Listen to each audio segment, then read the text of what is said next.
C'est la République digitale, 15e. Et on est de retour après cette courte coupure. Moi, je serai dans le renard, j'y arrive pas. Tout ça, ça va être au début de la vidéo. C'est la République podcast, Ça, c'est le 120e.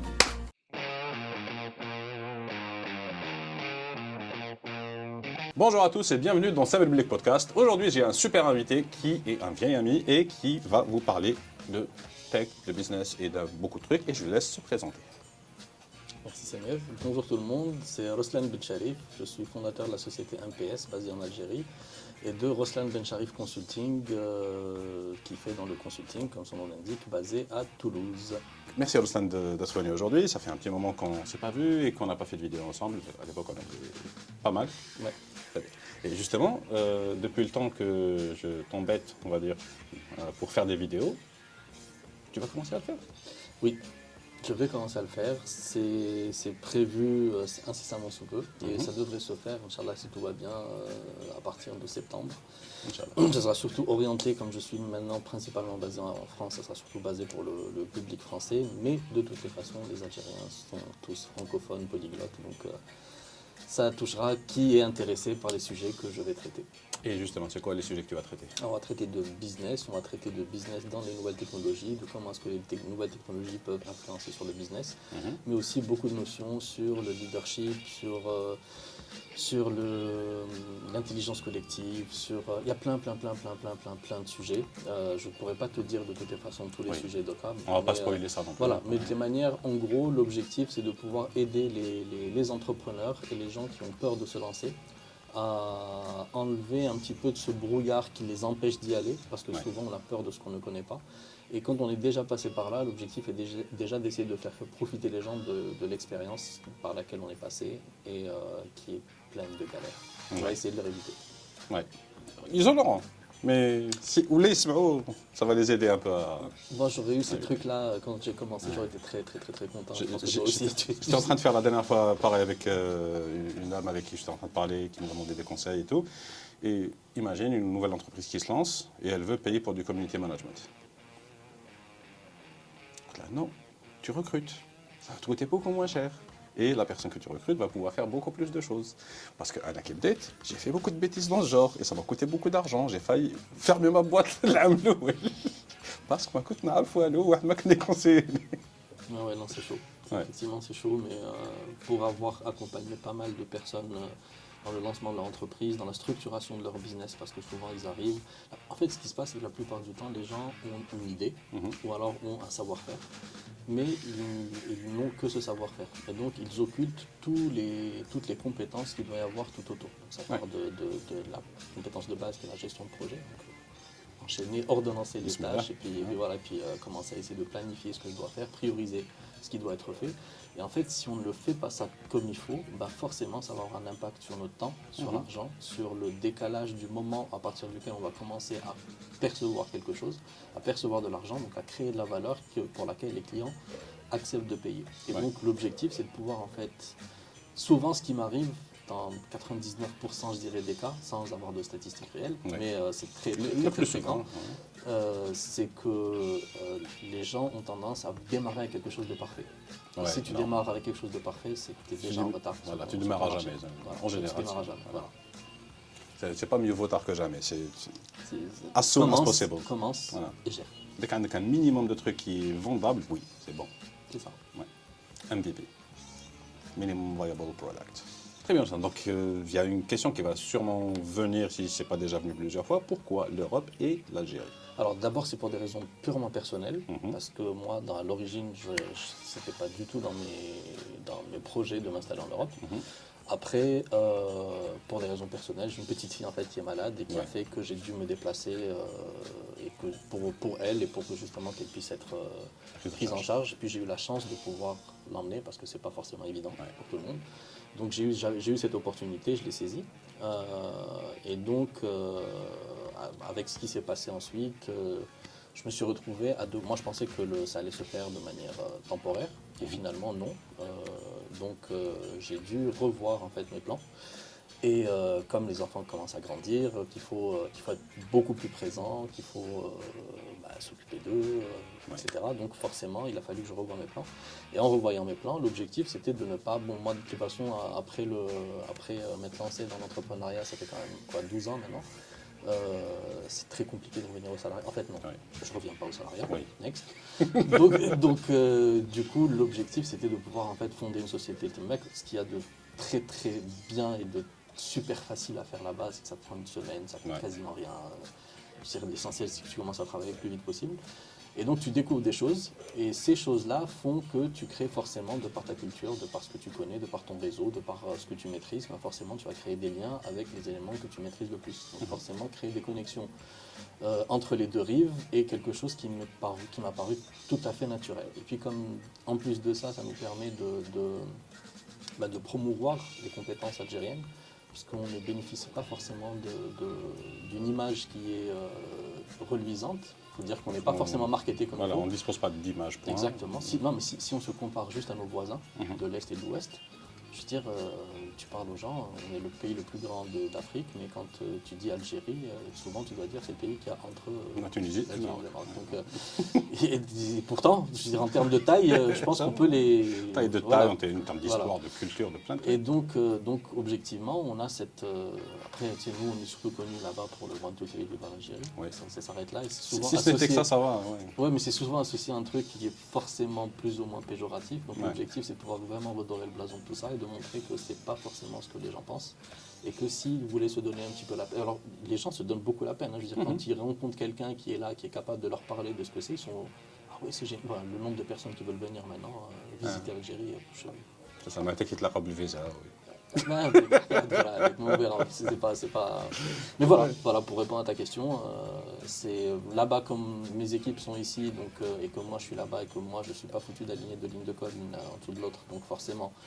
Mon domaine de prédilection, c'est tout ce qui est accompagnement, stratégie d'entreprise, stratégie commerciale, liée aux finances et aux projections financières, etc. Donc moi, en fait, ce que je fais, c'est d'aider les gens à structurer leurs projets, et puis derrière, être ce trait d'union entre la demande d'expression de besoin commercial de quelqu'un qui n'est pas forcément technique et de la moduler ou de la translater, si tu veux, de manière à ce que les équipes techniques puissent la comprendre les tenants, les aboutissants, et à partir de là, qu'eux puissent proposer des solutions purement techniques. Donc une orientation technologique. Ça, c'est un problème énorme qu'on rencontre tout le temps. Comment faire en sorte pour que le donneur d'ordre, donc, pour que le donneur d'ordre, la personne qui veut quelque chose, puisse expliquer à la personne qui peut faire la chose, qu'est-ce qu'il veut exactement. Parce que la personne, elle sait comment exécuter du code ou réaliser quelque chose, il a un besoin, mais il ne sait pas forcément l'expliquer à celui-là, et celui-là, il ne comprend pas forcément le langage de celui-là. Ouais. Et ça, de toute façon, c'est ce qui m'est arrivé moi, les premières années où j'ai commencé à expliquer ce que je voulais moi à mes équipes de développement. Il m'a fallu... Allez, sans déconner, il a fallu à peu près 2 ans et demi pour qu'on puisse établir le contact, pour qu'on puisse se mettre à parler en fait le même langage. Et donc il a fallu que moi je fasse 300 pas vers eux et que eux fassent 1-2 pas vers moi. Donc l'objectif c'était que moi je puisse apprendre toutes leurs contraintes. Et c'était à moi de simplifier tous les aspects business, commerciaux, et de leur expliquer pourquoi ça doit être fait comme ça et pas comme ça. Parce qu'en général, un ingénieur, pour lui, le problème c'est que ça fonctionne. C'est pas que ça réponde à une problématique quelconque ou qu'il commence à réfléchir à qu'est-ce que ça va engendrer par la suite comme opportunité de business, etc., etc. Pour lui, c'est que quand je clique sur ce bouton, ça fait ce que tu m'as dit que ça devait faire. Et donc derrière, le fait de ramener tout le monde et qu'ils comprennent en fait pourquoi est-ce qu'il est en train de faire ça, à quoi est-ce que ça va servir, ben, eux, ça leur a permis aujourd'hui vraiment d'aborder je pense que c'est parmi les seules personnes ou les seuls ingénieurs avec qui j'ai eu à travailler, parce que j'en ai eu plusieurs, notamment chez des clients qui ont aussi des ingénieurs, qui ont cette capacité à vraiment rentrer dans l'aspect business, à être hyper curieux sur l'aspect business et à ne pas se cantonner à l'aspect technique de la chose. C'est super important ça. Justement là, avec mes développeurs en interne, on ne fait que ça. Comprendre le besoin du client mieux que ce que le client pourrait le comprendre lui-même. Ils sont géniaux. Je vous aime. Moi aussi. Alors, Michel. Tu as obligé de donner des noms. Après, ils vont aller sur LinkedIn, ils vont tous... Oui, sur what? Ça attend. Ok. On est tous là pour grandir Gaëté, et voilà, je ne sais pas trop. Ok. C'est ma vision des choses, c'est-à-dire que l'équipe qui travaille ici, c'est le truc, c'est qu'ils refusent. Normalement, tu as 4 qui banent, on a le contenu gars qui fait, j'ai 42, mais. Gars, je m'en dis, non, c'est la caméra. Tu vas couper ça. Non? D'accord. Je te fais un gars. Très bien. Et justement, en parlant de ces développeurs algériens, très très souvent, en national, je ne parle même pas de l'international, ils sont sous-estimés. Et eux-mêmes se sous-estiment. Ouais. Donc, il y a un grand gap mais la réalité de qu'est-ce qu'ils peuvent faire et qu'est-ce qu'ils sont en train de faire et qu'est-ce qu'ils sont perçus, la perception qu'il y a, comment ils se voient et comment est-ce que le marché les voit, que ce soit d'autres développeurs, des recruteurs ou bien des écoles, etc. D'où ça vient, pourquoi, c'est quoi l'histoire avec ça? Je peux donner un avis qui est totalement subjectif. Je ne dis pas que j'ai fait d'études ou d'analyses sur le sujet, mais je pense que d'abord, alors déjà, on sait tous qu'il y a un déficit mondial en termes de développement et de développeurs. Après, ce qu'il faut comprendre, c'est que beaucoup de gens qui ne sont pas versés dans le domaine technologique pensent qu'un développeur, c'est un développeur. Il s'est développé. Oui. C'est comme s'il y avait un seul langage de développement, comme s'il y avait une seule façon de faire les choses, et donc à partir du moment où tu es développeur, tu es censé savoir le faire. Oui. Alors non, Déjà. déjà non, déjà il y a des dizaines de langages différents et des dizaines de spécialités différentes, et donc chacun va essayer de se spécialiser, ou pour les gens qui en général, alors pas forcément ne se spécialisent pas, mais ils vont aller vers ce qu'on appelle du full stack, c'est-à-dire c'est des gens qui font l'aspect, bon, je ne sais pas si je dois rentrer sur les trucs techniques ou pas. On va dire que si quelqu'un est sur les technologies web, le full stack web, ça va être HTML, CSS, JavaScript, PHP. Là, tu vas trop loin. Disons que si on devait juste expliquer les choses de manière hyper simpliste, quand tu utilises un site web ou une application quelconque, tu l'utilises pour aller récolter de l'information, pour aller générer de l'information, ou aller sortir une information dont tu as besoin. Cette information, pour la faire, tu dois envoyer ce qu'on appelle une requête. Cette requête, tu l'envoies de ton interface vers un serveur. La requête, c'est le fait de cliquer ou bien de de remplir cliquer, un formulaire. voilà. Ou bien... Donc tu cliques, il y a du code qui va vers le serveur qui lui dit j'ai besoin de ça, ça, ça, ça, ça. Le serveur, c'est un super ordinateur sur lequel est stocké ton code source, sont stockés tes API, etc.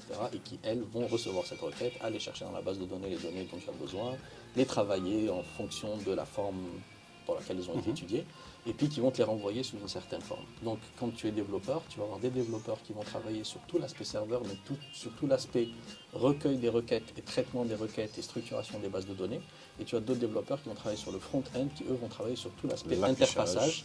Et quand on parle d'interfaçage, c'est pas, les gens ont tendance à penser que c'est du design, donc c'est des gens qui vont dessiner des boutons. Non. Il y a une partie de ça. Il y a une partie de ça, effectivement, heureusement. Mais c'est ce qu'on appelle l'UI et l'UX, donc le User Experience et le User Interface. Et ça aussi, il y a des best practices, il y a des choses que les gens doivent connaître sur pourquoi placer un bouton ici, pourquoi est-ce qu'il doit avoir cette taille, pourquoi est-ce que pourquoi est-ce qu'il doit avoir tant de boutons ou tant de trucs, comment faire que la navigation ne soit pas boring. Justement, User Experience, pour comment donner la meilleure expérience de navigation possible. Et User Interface, c'est comment faire pour comment interagir avec cette interface de la meilleure manière possible. Comment permettre à l'utilisateur, au travers de cette interface, d'accéder à l'information qu'il recherche de la manière la plus optimale. Ouais. Et donc, je disais qu'il y avait des développeurs qui vont se spécialiser dans tel ou tel domaine. Et donc, quand on se spécialise dans le front-end, on va aussi gérer des éléments comme les données qui doivent être cachées. C'est-à-dire parfois, il y a des données qu'on reçoit et on n'a pas besoin de réenvoyer une requête au serveur. Elles vont être déjà stockées sur la machine et qu'on va pouvoir réutiliser. Quand tu dis caché, c'est dans la mémoire cache, pas caché. Oui, voilà. Et donc, tu as d'autres personnes qui eux, vont s'occuper de l'aspect back-end. Ça, c'est notre politique à nous, parce qu'on part du principe que la technologie va beaucoup trop vite pour qu'une seule personne puisse être up-to-date sur l'ensemble de la chaîne de valeur. Parce qu'on parle de chaîne de valeur. Tu as quelqu'un qui va préparer les bases de données, le côté back-end, qui va en fait montrer ensuite au front-ender comment consommer ces données qui sont dans le back-end. Et donc dans cette chaîne de valeur, tu vas avoir différentes compétences. Et dans ces compétences, tu as des gens comme dans le back ou dans le front qui vont gérer différents éléments. Ça peut être la géolocalisation, ça peut être le fait de calculer des choses, ça peut être le fait de comment afficher des choses, de comment permettre que la lecture soit plus simple. Enfin, on s'est un peu éloigné du sujet. Ouais. Pourquoi est-ce que les Algériens, développeurs, ouais. sont pas super bien perçus? Ils sont pas. Alors, pas bien valorisés. Oui, alors la première des choses, c'est que pour moi, je pense qu'on est dans un marché qui n'est pas encore assez mature. Ça, c'est clair. Bon, le fait qu'il ne soit pas assez mature fait qu'il n'y a pas assez de demandes. Et s'il n'y a pas assez de demandes, ça fait que forcément, ces gens-là ne trouvent pas forcément assez de débouchés. Et donc, ils se raréfient. Ce qui fait que ceux qui sont vraiment passionnés ne travaillent pas pour des donneurs d'ordre, ils travaillent en espérant lancer quelque chose qui puisse faire d'eux les prochains Yassir ou Google ou Ouais. peu importe. Et donc forcément, ces gens-là qui ont une connaissance technique qui est très très très très très bonne, mais pas forcément la connaissance marketing et la connaissance business qui fait que la création de valeur va être perçue comme étant quelque chose pour laquelle les clients vont accepter de payer, fait qu'ils vont tourner un petit peu en rond. Et donc derrière, ils vont eux-mêmes, parce qu'ils arrivent, il va falloir subvenir aux besoins alimentaires, ils vont en fait se brader parce qu'ils ont besoin, ils vont se brader, ils vont aller bosser avec la première personne qui est capable de leur donner un petit truc à faire. Donc forcément, quand tu es dans cette cacophonie, eux n'arrivent pas, si tu veux, les développeurs qu'il y a vivotent et donc n'arrivent pas à travailler sur des projets qui sont assez complexes, qui vont leur permettre de continuer en fait à se former et à De monter en gagner en compétences. expérience, en Voilà. compétence.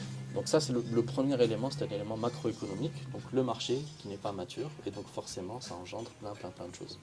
Le deuxième élément, c'est que on est un pays qui vit un petit peu en autarcie, c'est-à-dire qu'on a une monnaie qui n'est pas convertible, c'est très compliqué de pouvoir acheter sur Internet, c'est très compliqué, enfin, on n'est pas équipé, on n'est pas outillé pour faire que ces personnes puissent s'auto-marketer à l'extérieur. Ouais. En plus de ça, il faut dire ce qu'il en est, on ne bénéficie pas forcément d'une image qui est hyper positive. Je veux dire, pour beaucoup de gens, l'Algérie, c'est encore un coupe-gorge, c'est encore un pays dangereux, c'est encore... Alors, je ne dis pas qu'ils ont raison, hein, ils sont complètement à côté de la plaque, mais perception is reality. Donc si tu es perçu de la sorte, ça devient la réalité, à moins que des gens puissent venir et essayer de tordre cette réalité, Exactement. de tordre le cou à ces perceptions, en mettant les gens devant le fait accompli et devant la réalité des choses.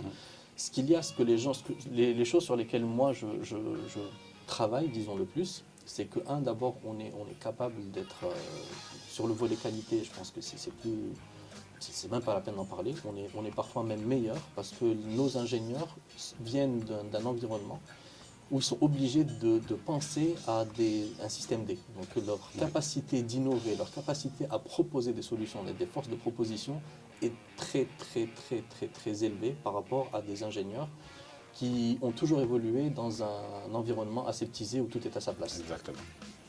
Et donc eux, ils sont obligés de trouver des solutions palliatives. Donc ça, déjà, en termes de creative thinking et de problem solving, ils sont très en avance. Ils sont même meilleurs que beaucoup de gens. Le deuxième élément, c'est le côté culturel, de par notre histoire, de par tout ce qu'on partage avec les pays francophones, avec la France, avec les pays francophones, avec l'Europe. Et puis derrière, c'est l'aspect géographique. On est sur le même fuseau horaire. C'est-à-dire que quand tu dois faire une conf call, et surtout depuis l'avènement de la Covid, où plein d'entreprises se sont mises à se, entre guillemets, digitaliser et à favoriser le télétravail. Aujourd'hui, que le télétravail, que la personne soit dans la chambre à côté et que tu lui parles sur ton PC, ou qu'elle soit à Tombouctou et que tu lui parles sur ton PC, c'est same thing.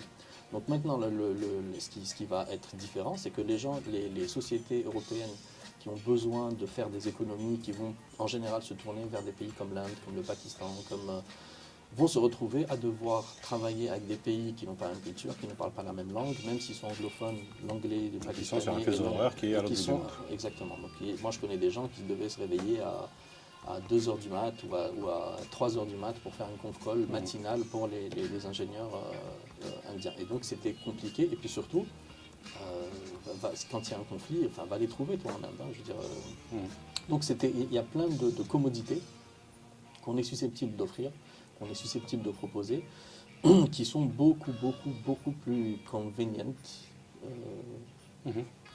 Tu traduiras. Pour les clients. Donc au-delà du fait qu'il y a la qualité, il y a la culture, il y a le fuseau horaire, il y a la maîtrise de la langue. Je pense que ce que j'ai vu aussi, c'est qu'on attend... Alors ça, je ne veux pas être vexant vis-à-vis de nos frères tunisiens et marocains, mais quand tu prends la masse, il y a plus de gens qui parlent mieux français et anglais que si tu compares avec la masse. Tu prends le pourcentage de personnes qui comprennent, qui sont capables de s'exprimer, qui sont capables de tenir une réunion. Je ne dis pas que c'est parfait, mais qui sont capables de le faire de manière à ce que cette réunion soit constructive, c'est-à-dire qu'on se comprenne, qu'on échange ce qu'il faut échanger et qu'on fasse avancer le schmilblick.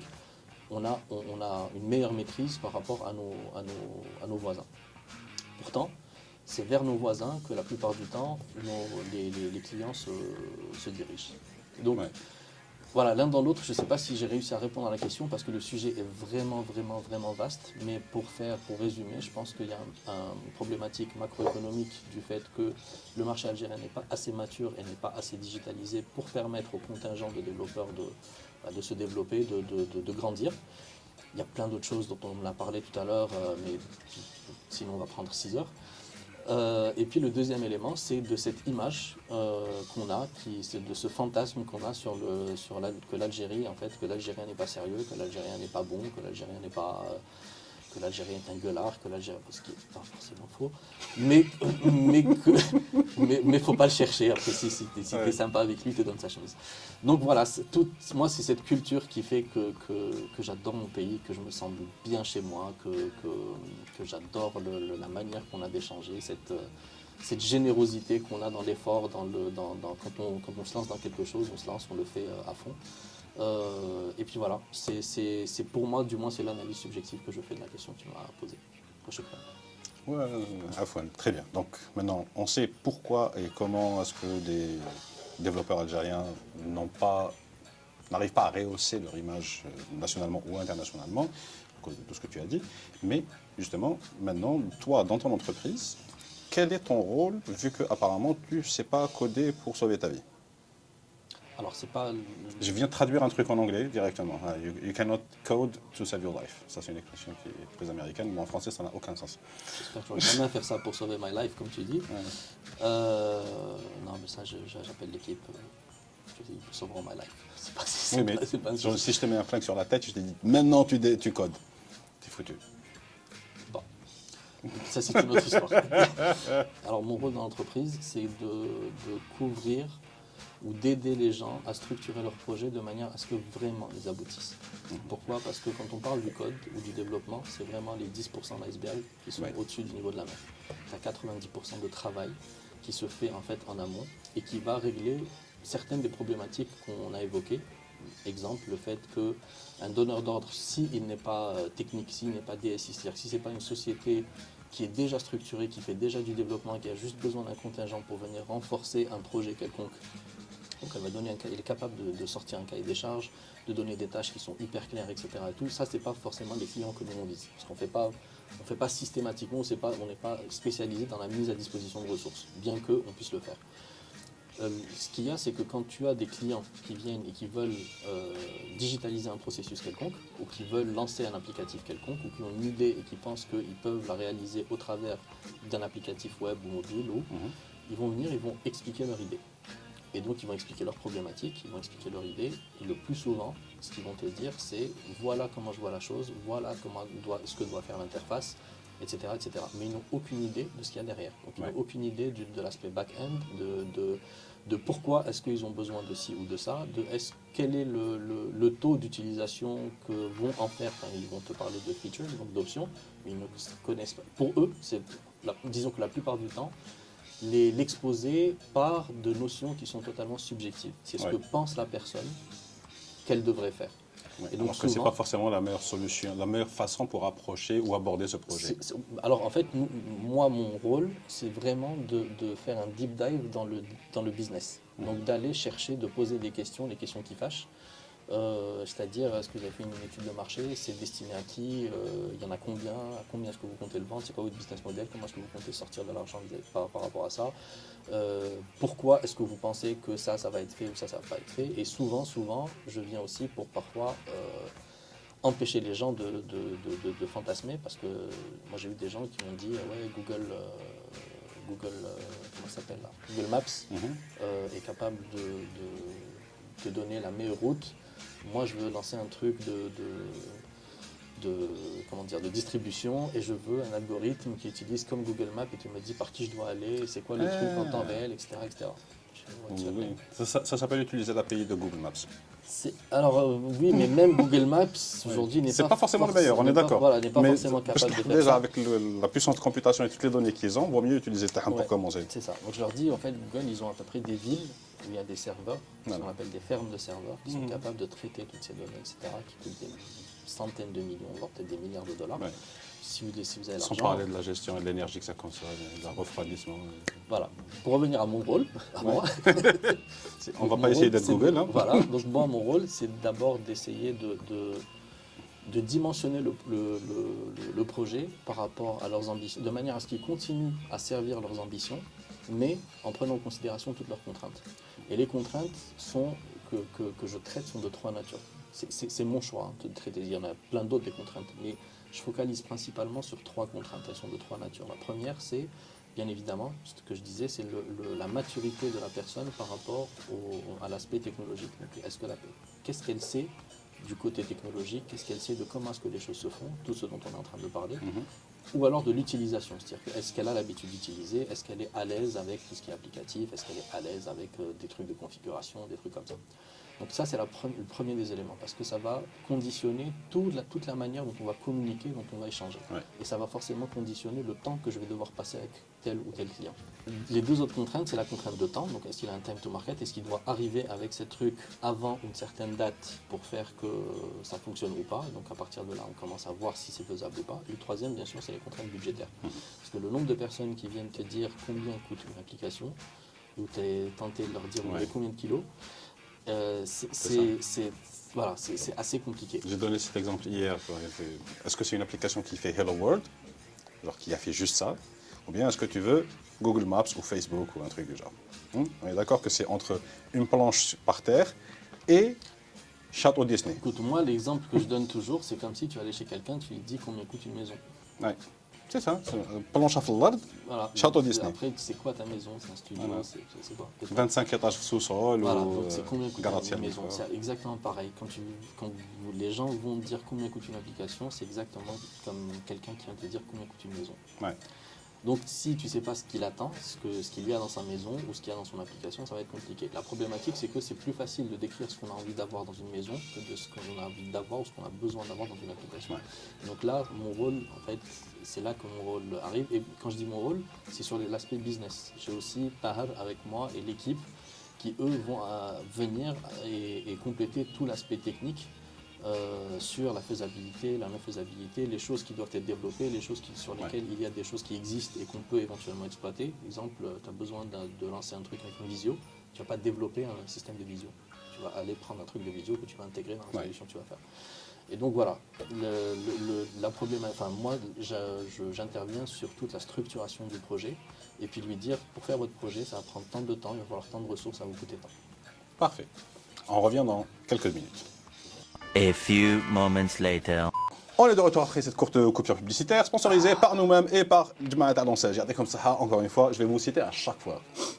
Bref, donc là, Ruslan en a parlé de plein de trucs et j'aimerais terminer sur justement quels sont les types de profils d'entreprise ou de clients en général qui ont besoin de tes services. Il n'y a pas de profil en particulier. C'est plus simple de te citer les profils de sociétés qui n'auraient probablement pas besoin de mes services, plutôt que celles, c'est les sociétés de développement qui font la même chose que moi, et qui ont forcément un contingent de développeurs, et les sociétés qui sont spécialisées dans des technologies de développement spécifiques sur lesquelles nous, on n'a pas voulu forcément aller. Mais sinon, on intervient pour plein de sociétés, pour des startups. Aujourd'hui, notamment, on est intervenu pour des startups en France. On a fait de la mise à disposition pour une startup qui démarre en Suisse. On a développé une solution pour une boîte qui est en cours de lancement, qui j'espère sera lancée aussi en France. Et puis on a aussi travaillé pour des boîtes qui étaient un petit peu plus grosses sur la prestation de services très spécifiques, notamment ici en Algérie. On a travaillé comme toi, pour différents grands noms que je ne citerai pas. On a travaillé ensemble aussi. On a travaillé ensemble plusieurs fois pour des grands noms. Exactement. Et donc, voilà, il n'y a pas de profil spécifique. Je pense que toute société commerciale qui aurait besoin de se digitaliser et qui réfléchit... Alors, peut-être qu'on devrait parler des problématiques auxquelles font face ces sociétés. Oui. Ce serait plus simple, parce que c'est pas tellement le profil de la société ou le secteur d'activité. C'est plus le type de besoin qu'ils ont. C'est plus le type de besoin et le type de problématiques auxquelles ils font face. Avec la crise qui a eu lieu et qui continue à avoir lieu, parce qu'au début on a commencé par la Covid et là on est sur la guerre d'Ukraine. Donc ce qui se passe, c'est qu'il y a Il y a beaucoup de sociétés qui travaillent moins, qui font moins de business. Il y a une inflation qui est grandissante, il y a un pouvoir d'achat qui est de plus en plus bas. Les sociétés aujourd'hui, notamment en France, où la masse salariale pour un salarié est très très très très élevée. C'est pour payer en fait quelqu'un en gros 1000 euros, tu dois payer 860 et quelques euros de charges sociales et de cotisations sociales. Ce qui est bizarrement plus élevé que ce qu'on fait en Algérie. Ce qui est vachement plus. Voilà. Et puis derrière ça, il y a quasiment zéro subvention, alors qu'ici, on a des problèmes de subvention surtout. Donc pour te donner un petit exemple, j'ai été faire un plein quand j'étais à Toulouse. Et je me suis retrouvé à parler en arabe dans la pompe à essence. Même pas la peine que je te dise que Ouais, c'est pas pour dire des trucs gentils. Ouais, c'était. Je me parlais à moi-même. Mais bon, c'était 120 euros pour faire un plein en diesel. Et depuis que je suis rentré ici, en essence. Bon, alors là-bas, bizarrement, le diesel est plus cher que l'essence. Oui. Mais ici, en essence, ça me coûte 1700, 1800 dinars, c'est-à-dire 9 euros, 8,50 € pour faire le plein et pour rouler. Genre, non, mais on est d'accord que là, l'aberration est plus en Algérie que là-bas. Je pense qu'on se partage l'aberration en parce que s'éloignant c'est vers pas moins le vrai l'infini, prix vers plus l'infini. c'est ça. Au moins, c'est ultra surtaxé plus Oui, non, tout ce qui se on est passe. d'accord, c'est n'importe quoi. Mais pour revenir en fait aux sociétés, les sociétés aujourd'hui ont besoin de faire de continuer en fait à proposer des services pour faciliter la vie à leurs consommateurs et pour éventuellement essayer de se différencier, mais elles doivent le faire à moindre coût. Ouais. Donc aujourd'hui, pour ce faire, il faudrait qu'elles puissent reposer ou sur des équipes en interne, mais qui leur coûtent hyper cher. Et puis quand tu lances un projet ou une feature, ben forcément ce projet ou cette feature vont avoir une durée dans le temps pour le développement, et cette durée a un coût. Quand tu es un salarié, le salarié après tu as intérêt à le faire bosser, sinon tu vas devoir t'en séparer ou alors tu vas continuer à le payer. C'est vraiment c'est encore un autre problème. Vraiment pas évident. Le deuxième truc, c'est que ça te coûte moins cher. Tu payes des développeurs qui sont en général beaucoup plus qualifiés. Quand je parle de qualifiés, je ne parle pas de qualification en général. Je parle que tu as accès à des développeurs qui sont des développeurs seniors et qui te coûtent parfois moins cher que ce que te coûterait un développeur junior. Ouais. Donc derrière, même en termes de gain de temps sur la réalisation du projet, tu gagnes sur tous les plans en fait. Ouais. Et comme en plus de ça, il y a une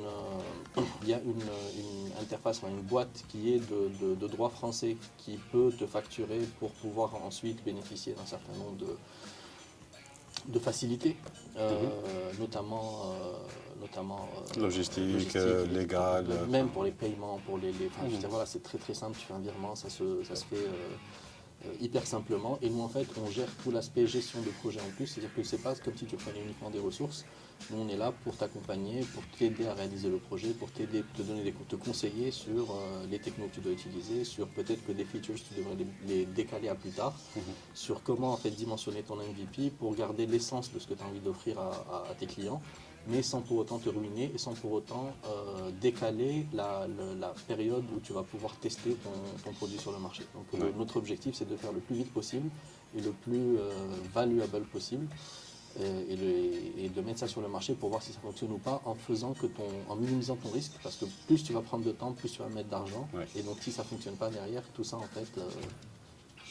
Très bien, donc du coup on comprend à peu près quels sont les types d'entreprises qui auraient besoin de tes services, donc quel que soit le type d'entreprise, du moment où le type de demande correspond à ce que vous faites, donc un accompagnement complet à partir de la gestion de projet jusqu'à la réalisation. Pas forcément, on peut aussi mettre à disposition des ressources parce qu'il manque une ressource et ils ne veulent pas en fait payer un salaire, ils veulent juste payer une ressource. Comment ils appellent ça déjà, de l'infogérance? Pas vraiment de l'infogérance, non. C'est un peu le modèle des SS2I, donc tu leur loues une ressource. Tu leur loues une ressource, c'est ça. Okay. Et donc on peut mettre à disposition une ressource qui sera en remote et qui travaillera en fait sur les mêmes jours de la semaine et qui sera partie intégrante de l'équipe, mais au lieu de payer un salaire et de s'engager sur un contrat et de devoir lui payer ses RTT, ses congés, etc., ils payent uniquement la ressource pendant qu'elle est utilisée et ça leur coûte... probablement beaucoup moins cher que ce que leur coûterait un développeur junior parce qu'ils doivent aussi obéir à des conventions qu'on appelle les Syntec qui font qu'ils ne peuvent pas les payer en dessous d'un certain niveau. Donc, les lois françaises, le Muslim, mais ça, c'est pas uniquement en France, hein, c'est valable aussi pour la Belgique. Je veux dire que c'est les lois françaises Oui, ils sont Worldwide, c'est les très, plus corsés. ouais, ouais, ils sont très corsés. Ensuite, c'est l'Europe, ensuite, il y aura d'autres pays. C'est ça. Et donc voilà, donc ça peut être de la mise à disposition de ressources. En fait, on a, tu sais, comme on dit, qui peut le plus peut le moins. Donc forcément, nous, on peut prendre un projet de A à Z en les aidant à réaliser le cahier des charges, que ce soit pour un projet global ou pour une feature quelconque, et derrière de les conseiller et de le développer éventuellement derrière pour eux. Ou alors, s'ils ont besoin juste d'une ressource que eux vont gérer, on la met à leur disposition et elle va dépendre directement de leur DSI ou de leur chef de projet et elle sera là à faire les tâches, à exécuter les tâches qu'on lui donne. Tout simplement. Très bien. Ruslan, merci beaucoup. Avec plaisir. Et j'aimerais juste que si tu as un mot de la fin, quelque chose que tu voudrais annoncer, enfin, quelque chose. Là, pas. C'est vrai que the scene is yours. D'accord, thank you. Alors, il va y avoir du contenu qui est en train d'être créé, qui devrait être lancé, j'espère, vraiment, je croise les doigts, en septembre, sur différentes plateformes, donc YouTube, Instagram, Facebook, TikTok, LinkedIn, absolument, LinkedIn et probablement Twitter, mais dans une moindre mesure. Ouais. Et donc voilà, pour les gens qui sont intéressés, qui ont trouvé que j'ai pas dit trop de conneries pendant ce podcast et qui seraient intéressés par ce qu'on pourrait éventuellement partager avec eux, c'est les bienvenus, ils sont les bienvenus. Je fais ça pour eux, c'est gratuit, c'est un kiff, j'aime faire ça, j'aime pouvoir donner de mon temps, j'aime pouvoir discuter avec les gens, échanger avec eux et puis surtout apprendre énormément des retours qu'eux peuvent nous faire. Donc voilà, ça sera lancé bientôt et je te donnerai les liens. Enfin, en général, c'est mon nom et mon prénom, donc c'est Ruslan. Oui. Non, les réseaux existent déjà, donc vous trouverez tout dans la description si vous voulez retrouver Ruslan sur Internet. Et quand ça sera en ligne, je partagerai aussi tout ça sur mes comptes avec grand plaisir. Merci. Très bien, donc merci encore et j'espère te revoir bientôt tant que tu es ici. Et quand tu seras là-bas, on essaiera de faire des trucs en collaboration aussi, comme d'habitude. Et je te dis merci beaucoup et à tout le monde, ciao. Gracias. Ciao tout le monde, merci et à très très vite.